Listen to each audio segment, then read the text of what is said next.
Hi, good evening. I am Vaibhavi Prabhu, and I'll be speaking on India's LPG shortage and the Essential Commodities Act. Chances are, if you are living in India, as we all are, you've already felt the effects of the recent LPG shortage. Delayed deliveries, rising prices, uncertainty about the next refill, the inductions being out of stock, and most certainly the rising prices at restaurants. But this isn't just a supply issue, it's a policy issue. Mhm. Now, India depends heavily on imported LPG, and any global disruptions like the current wars, especially in key transit routes, will tighten supply. To manage this, the government recently invoked the Essential Commodities Act. Now, what exactly is the Essential Commodities Act and why does it matter? So, Essential Commodities Act was introduced in 1955. Uh, it was during a time when India was regularly facing shortages about different items.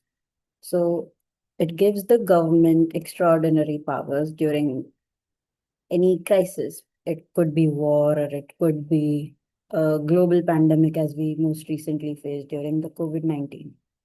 So it basically gives the government the power to control how essential goods are produced, stored, and distributed. So, in simple terms, it allows the government to step in and say this resource is too important, and the market cannot be allowed to govern how the resource is supplied. So, instead of letting the supply and demand, like how it works in a free market, decide everything, the government takes control to prevent panic, hoarding, and extreme price spikes. We all had seen how people behave during the COVID pandemic with sanitizers and any other essential items. So, similarly, in case of LPG, this means increasing domestic production, prioritizing household consumption, and restricting industrial use, which is directly affecting the restaurants. So, limited supply is redirected to ensure that basic needs are first met. Now, because LPG is not just a commodity, it's a daily necessity for millions of households.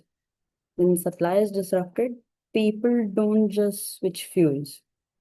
So they'll fall back on less safe, more polluting alternatives like coal, wooden stuff, etc. But here's the important part.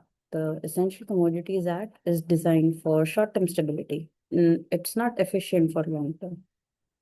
Because frequent intervention can sometimes distort market signals, discourage private investment, and definitely create uncertainty in supply chains.